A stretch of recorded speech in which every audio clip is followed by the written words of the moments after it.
নমস্কাৰ প্ৰিয় দৰ্শক, প্ৰজ্ঞান ইউনিভাৰ্ছ চেনেলত আপোনালোকক সকলোকে স্বাগতম জনাইছোঁ। প্ৰিয় দৰ্শক, দীপাৱলীৰ পোহৰৰ আগত আপোনাৰ জীৱনত এক উল্লেখযোগ্য জ্যোতিক পৰিৱৰ্তন হ'বলৈ ওলাইছে। কোৱা হয় যে যেতিয়া বিশ্বব্ৰহ্মাণ্ডই ৰাশিৰ আশীৰ্বাদ দিয়ে তেতিয়া তাৰ প্ৰভাৱ প্ৰতিটো দিশতে দেখা যায়।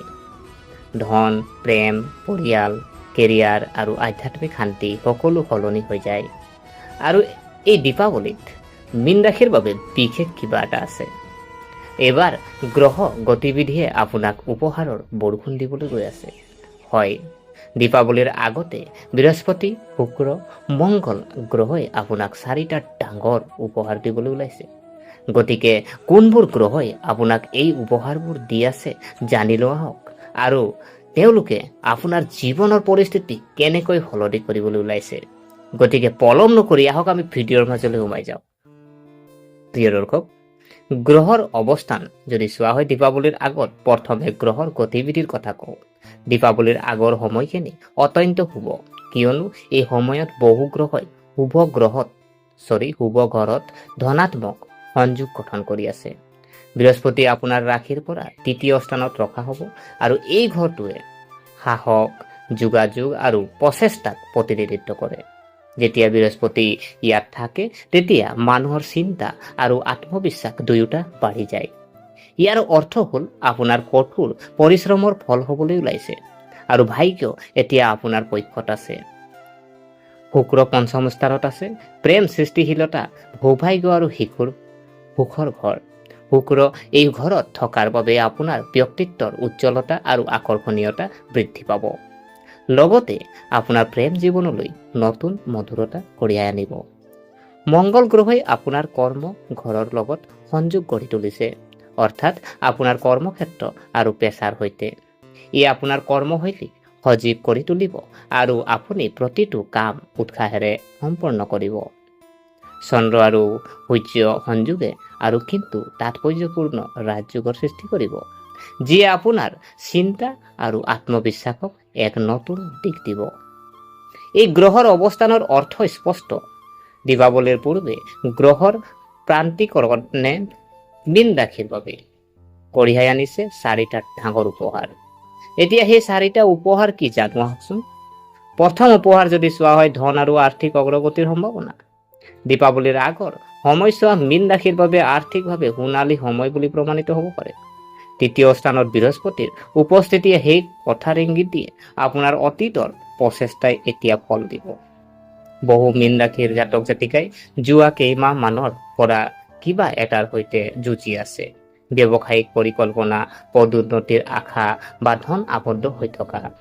এতিয়া সময় আহি আছে যেতিয়া সকলো ক্ৰমান্বয়ে উন্মোচন হ'বলৈ আৰম্ভ কৰিব। আৰু টকা উপাৰ্জনৰ লক্ষণ যদি চাওঁ, স্থবিৰ হৈ থকা ধন উদ্ধাৰ হ'ব পাৰে। আয়ৰ নতুন উৎস এটা মুকলি হ'ব পাৰে।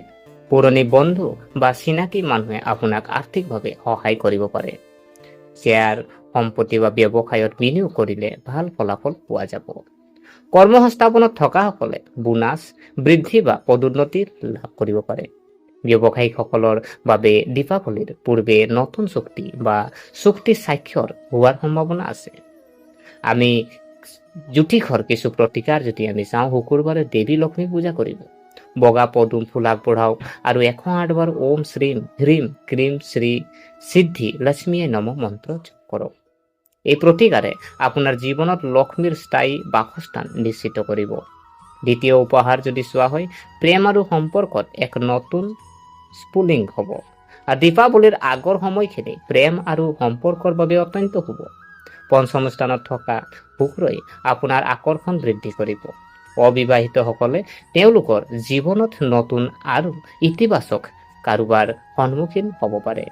এই সাক্ষাৎ হঠাতে হ'ব পাৰে আৰু সম্পৰ্কটো বহু দিনলৈকে চলিব পাৰে। ইতিমধ্যে সম্পৰ্কত থকাসকলৰ বাবে এইটো সময় ভুল বুজাবুজি দূৰ কৰি নতুনকৈ আৰম্ভ কৰাৰ সময়। এই সময় বিবাহিত জাতক জাতিকাৰ বাবেও শুভ। স্বামী স্ত্ৰীৰ মাজত প্ৰেম বাঢ়িব। আগতে যদি কিছু উত্তেজনা আছিল তেন্তে এতিয়া সমাধান হ'ব। জ্যোতিষৰ আমি যদি চাওঁ, জ্যোতিষৰ এটা পুৰণি প্ৰেমৰ সৈতে সাক্ষাৎ এটা বিশেষ অনুষ্ঠানত সম্ভৱ। প্ৰেমৰ প্ৰস্তাৱ গ্ৰহণ কৰাৰ এক প্ৰবল সম্ভাৱনা। বিবাহৰ প্ৰতি আগ্ৰহীসকলে হয়তো তেওঁলোকৰ সম্পৰ্ক চূড়ান্ত হোৱাৰ দেখিব। আপুনি শুকুৰবাৰে গোলাপী ৰঙৰ কাপোৰ পিন্ধিব, গোলাপ ফুলেৰে দেৱী লক্ষ্মীক পূজা কৰক আৰু আপোনাৰ সংগীৰ প্ৰতি কৃতজ্ঞতা প্ৰকাশ কৰক। তৃতীয় উপহাৰ যদি চাওঁ, মানসিক শান্তি আৰু আধ্যাত্মিক উত্থান। মীন ৰাশি যিহেতু জল তত্ত্ব ৰাশি আৰু ইয়াৰ স্থানীয় লোকসকল অতি আৱেগিক আৰু সংবেদনশীল। কিছুদিনৰ পৰা আপোনাৰ মনত ৰৈ থকা বিভ্ৰান্তি ক্ৰমান্বয়ে নোহোৱা হৈ যাব। আধ্যাত্মিক দৃষ্টিকোণৰ পৰা দীপাৱলীৰ আগৰ সময়ছোৱা অত্যন্ত শক্তিশালী হ'ব। আপুনি বৃদ্ধি পোৱা শান্তি আৰু আত্মবিশ্বাস অনুভৱ কৰিব। আপোনাৰ ভিতৰত ৰৈ থকা বোজাবোৰ উঠিবলৈ আৰম্ভ কৰিব। ভগৱান বিষ্ণু আৰু দেৱী লক্ষ্মীৰ আশীৰ্বাদ আপোনাৰ ওপৰত থাকিব। আপুনি অনুভৱ কৰিব যে আপোনাৰ জীৱনৰ সকলো বস্তুৱেই লাহে লাহে সঠিক দিশত আগবাঢ়িছে। আপুনি পাৰিলে প্ৰতিদিনে পুৱা তুলসী গছত পানী আগবঢ়াওক আৰু ওম নম ভগৱতী বাসুদেৱাই মন্ত্ৰ আপুনি 108 বাৰ জপ কৰক। ইয়াৰ ফলত আপোনাৰ জীৱনত ইতিবাচক শক্তি বৃদ্ধি পাব আৰু মানসিক স্থিৰতা আহিব। চতুৰ্থ উপহাৰ যদি চাওঁ, কেৰিয়াৰ আৰু কৰ্মক্ষেত্ৰৰ অগ্ৰগতি। দীপাৱলীৰ আগৰ সময়ছোৱা হ'ব মীন ৰাশিৰ বাবে নতুন আৰম্ভণিৰ সময়। মংগল গ্ৰহই আপোনাৰ কৰ্ম ভাৱক শক্তিশালী কৰি আছে, যিয়ে আপোনাক সন্মান, স্বীকৃতি আৰু কৰ্মক্ষেত্ৰত অগ্ৰগতিৰ সুযোগ কঢ়িয়াই আনিব। যদি আপুনি কৰ্মৰত, আপোনাৰ বছে আপোনাৰ কামত সন্তুষ্ট হ'ব আৰু আপুনি এটা প্ৰমোচন বা নতুন প্ৰজেক্ট লাভ কৰিব পাৰে। কেৰিয়াৰ সলনি যিসকল বিচাৰি থকা সকলৰ বাবে এইটোৱেই উপযুক্ত সময়। ব্যৱসায়ীসকলৰ বাবে গ্ৰহবোৰেও কৈছে এতিয়া নতুন ব্যৱসায়িক ধাৰণাত কাম কৰাৰ সময়।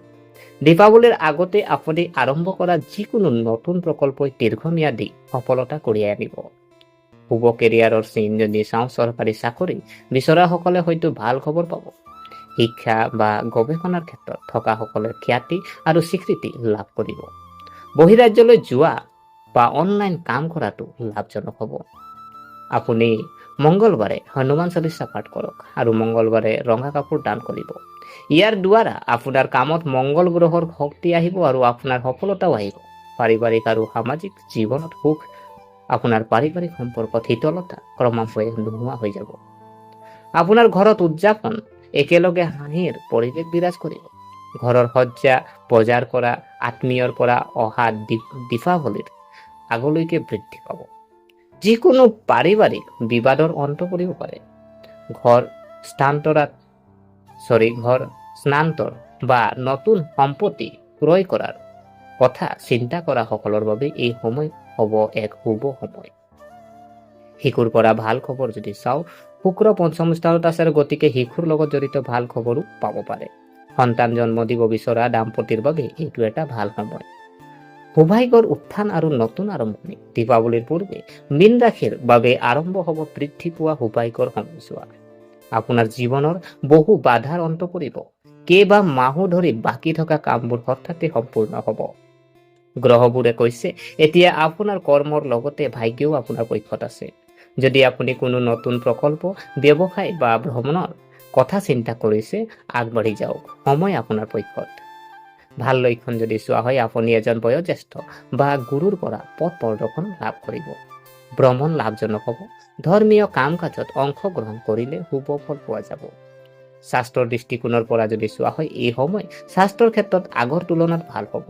দীৰ্ঘদিন ধৰি ভাগৰুৱা, মূৰৰ বিষ, অনিদ্ৰাত ভুগি থকা সকলে এতিয়া সকাহ পাব। কিন্তু পৰৱৰ্তী বতৰত চৰ্দি আৰু ফ্লুৰ পৰা সাৱধান হ'ব লাগে। যোগাসন, ধ্যান আৰু ইতিবাচক চিন্তাধাৰাৰ দ্বাৰা আপুনি অতি সোনকালে ফিট অনুভৱ কৰিব।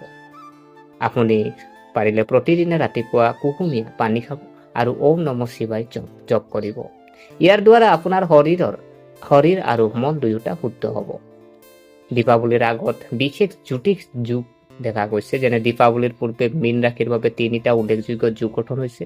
গজাকেচাৰী যুগ, চন্দ্ৰ আৰু বৃহস্পতিৰ সংযোগৰ দ্বাৰা গঠিত এই যুগ আপোনাৰ জীৱনৰ খ্যাতি, গৌৰৱ আৰু সন্মান বৃদ্ধি কৰিব।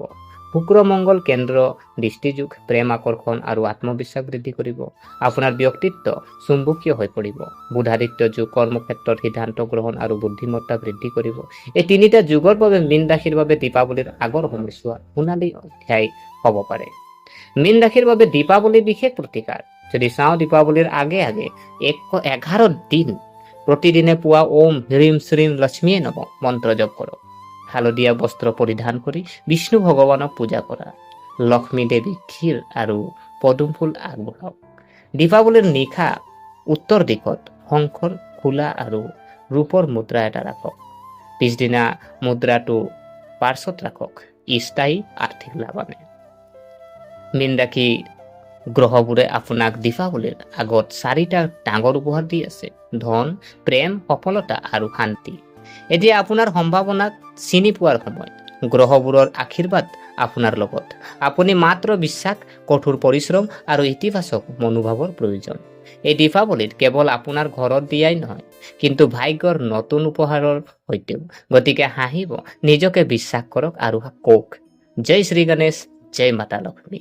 ভিডিঅ'টো ভাল লাগিলে জয় শ্ৰী গণেশ কমেণ্ট কৰিব।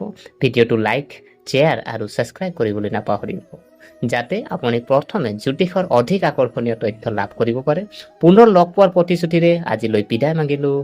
ধন্যবাদ।